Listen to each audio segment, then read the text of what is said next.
Our programs offer many languages. Please visit suprememastertv.com/schedule. Nos programmes offrent plusieurs langues. Veuillez visiter suprememastertv.com/schedule. Nuestros programas ofrecen varios idiomas. Visiten suprememastertv.com/schedule. 番組は多言語放送です。放送予定は suprememastertv.com/schedule。 This is a highly recommended must-watch. Please stay tuned. When we're talking about potentially reducing those greenhouse gas emissions, dietary change has to be on the table. So we're talking about potentially reducing excess meat consumption, particularly in developed countries of the West. And we get co-benefits from that. We know that excess meat consumption also contributes to negative health outcomes. So for us, it's potentially a win-win to address the climate crisis, but also health problems. Continue watching to find out more. Hello, fabulous viewers.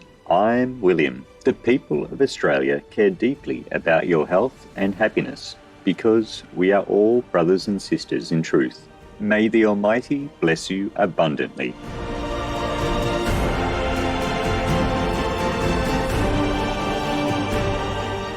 Welcome to part 2 of our two-part show entitled IPCC Special Report on Climate Change and Land, Heralding a Plant-Powered Global Food System, Part 2 of 2. The Climate Change and Land Special Report released by the UN Intergovernmental Panel on Climate Change, IPCC, in August 2019 is a much-needed boost in our ongoing tussle with climate change. It comes on the heels of the 2018 Special Report on the Impacts of Global Warming of 1.5 degrees Celsius, which warns that we have only 12 years left by 2030 to take drastic actions to limit global temperature rise to 1.5 degrees Celsius from pre-industrial time. With 1.5 degrees Celsius of planetary warming, Earth will still face a high risk of food and water shortages, extreme weather, loss of biodiversity, rampant wildfires, and mass coral reef disintegration. However, it gives us a fighting chance to forestall a catastrophic runaway global warming. That is why the 174 countries at the 2016 Paris Climate Agreement considered it imperative that we keep global temperature rise to 1.5 degrees Celsius or at least well under 2 degrees Celsius. One of the most notably important assumptions in the 2018 IPCC Special Report was that global emissions of CO2 must begin declining by 2020 to limit Earth's temperature rise to 1.5 degrees Celsius by 2030. Since countries usually implement their plans over a 5 or 10-year timeframe, the plans really need to be on the table very soon. This is why, according to more and more key climate scientists and politicians, including His Royal Highness Prince Charles of the UK, we actually have only 12 months for nations to negotiate and agree to new large cuts in their own carbon emissions. Long-standing IPCC member Hans Schellenhuber, founder and director emeritus of the Potsdam Climate Institute, commented, "The climate math is brutally clear. While the world can't be healed within the next few years, it may be fatally wounded by negligence until 2020. The grim reality is, current plans will take us to a 3 to 5 degrees Celsius warming by the turn of the century, according to the UN. This could set off even more tipping points in the subsequent centuries, resulting in a hothouse Earth, a scenario that could mean the end of life on Earth. Some intellectuals are skeptical whether a 3 to 5 degrees Celsius warming could lead to an existential threat, pointing out that our planet has seen temperatures as high as 14 degrees Celsius warmer in the last 500 million years. However, temperature changes were so gradual in the past that life had plenty of time to adjust. By contrast, the present rate of warming calculated over the past 40 years is a staggering 60 times faster than any natural climate change. According to a study led by Jonathan Baker, a geoscientist of the University of Nevada, this is far faster than any living thing had to cope with. The exceptions are mass extinction events, in which an abrupt climate change, asteroid strike, or some other global natural disaster occurred. In those events, an average of 83% of species was lost. Perhaps it is not a coincidence that biologists are saying that we are in the throes of the sixth mass extinction. According to the UN Environment Programme, 150 to 200 species of plants, insects, birds, and mammals are disappearing every 24 hours. Around 1 million species are facing extinction within decades. That is nearly 1,000 times the natural rate. In view of such daunting challenges, the IPCC Climate Change and Land Special Report could represent our last hope for a sustainable future. It is the first ever comprehensive look at the whole land climate system in all its complexities. Weighing in at close to 1,400 pages, it covers a wide array of topics related to land use and recommends 40 measures aimed at reining in climate change. Most of these measures have only low to medium benefits, but two prominent themes in the report point to a powerful climate solution with overarching rewards. It is also a solution that can be carried out on both the individual and the governing front. The first of these themes involves the preservation of our world's forests, as well as other land-based carbon-absorbing sinks, such as wetlands and grasslands. The second theme focuses on putting an end to our grossly inefficient food system.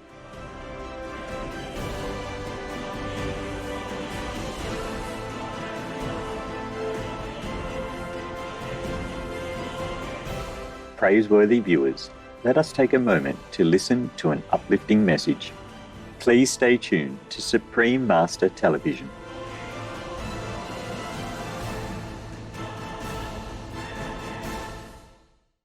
Welcome back, truthful viewers. Let us now take a closer look at the two key themes from the IPCC report that could provide an answer to our climate crisis. Since both themes are tied to land use, it is not surprising that they are inextricably intertwined.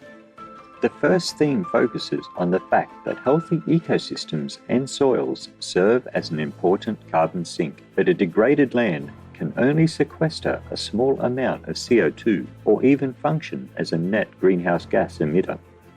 Currently, healthy land and soils remove 28% of total human-caused CO2 from the air. By contrast, human activities have degraded 2 billion hectares of land, the size of South America. Thus now, this land cannot capture any significant amount of CO2 from the atmosphere at all. With the world population expected to reach 10 billion by 2050, further degradation of our land is anticipated. Accordingly, the authors of the report say that it is of paramount importance to protect Earth's carbon sinks, particularly the tropical rainforests. In other words, we cannot continue to clear-cut old-growth rainforests the way we do now, at the rate of 30 football fields per minute, or around 12 million hectares per year.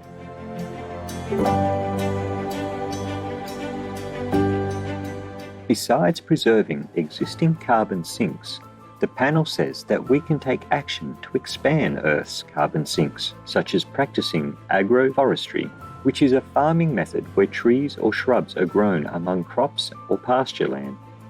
Agroforestry has the additional benefit of preventing soil erosion and increasing the carbon-holding capacity of the soils.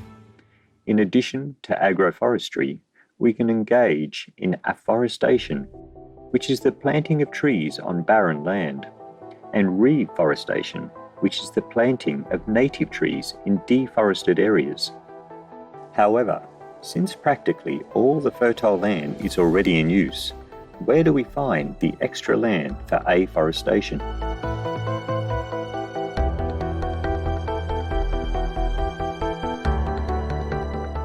That brings us to the other key theme, or proposition of the report, which is a global food system reform. Part of the reform involves reducing food waste, which the panel says accounts for 8 to 10% of all global emissions. This is a significant number. The ways by which we can cut down on food waste include improving harvesting methods, reducing overeating, and refraining from discarding excess food. However, the real elephant in the room that has received little attention in the past high-profile reports is that an astonishing 77% of the world's agricultural land is either grazing land or cropland for livestock production. Despite taking up such a high percentage of our best land, meat and dairy only make up 17% of global caloric supply and 33% of global protein supply. Given such a woefully wasteful food system, it is no surprise that meat, dairy, farmed fish, and eggs top the chart as contributors to greenhouse gases. The report concludes that transitioning to a plant-strong diet can free up hundreds of millions of acres of land, which will help to curb deforestation and climate change. In Chapter 5, titled Food Security, of the IPCC's report, they compared the greenhouse gas mitigation potential of various diets, and clearly the vegan diet emits the least amount of GHGs.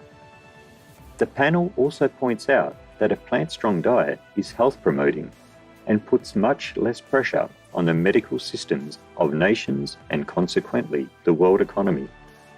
The largest dietetic academies of the US, UK, and Canada go a step further, saying that a well-balanced vegan diet is healthful for all stages of life.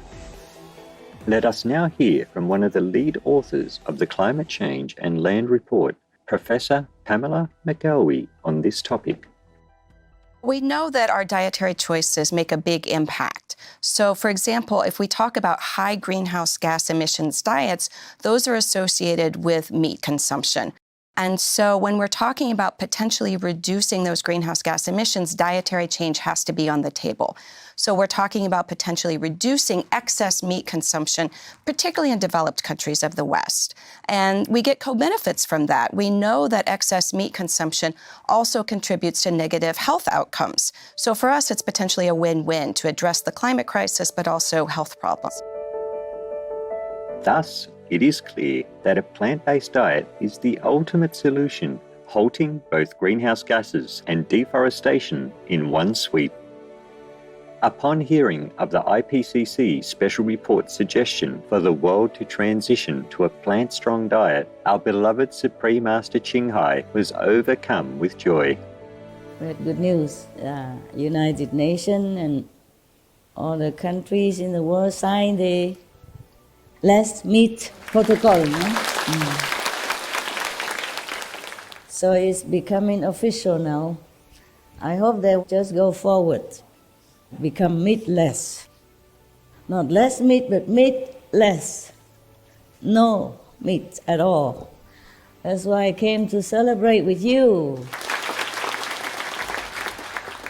I want to thank all the vegans out there, all the persons, all the groups, all the organizations, all the governments, anyone who ever promote compassionate vegan way of life to save our world for us and for the next generation. Even just in your heart, you wish the world to become vegan. And all the governments who approve, who make into law, or who are going to make into law, for the citizens to stay on compassionate, healthy vegan diets. I thank all of you. May you continue these noble actions to save our world and the planet for the next generations. May God bless you forevermore.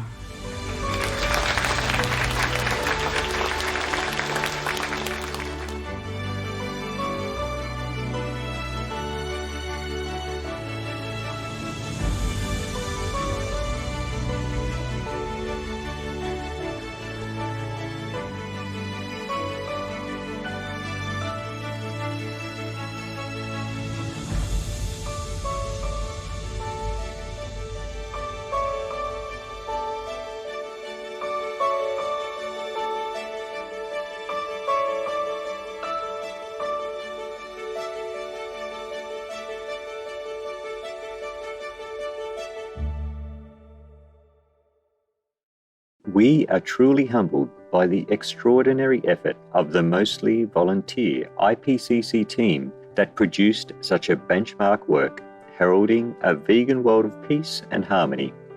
We pray that every person who contributed to this special report will be honoured in heaven for eternity. For more information on the IPCC Special Report Climate Change and Land, please visit ipcc.ch/SRCCL.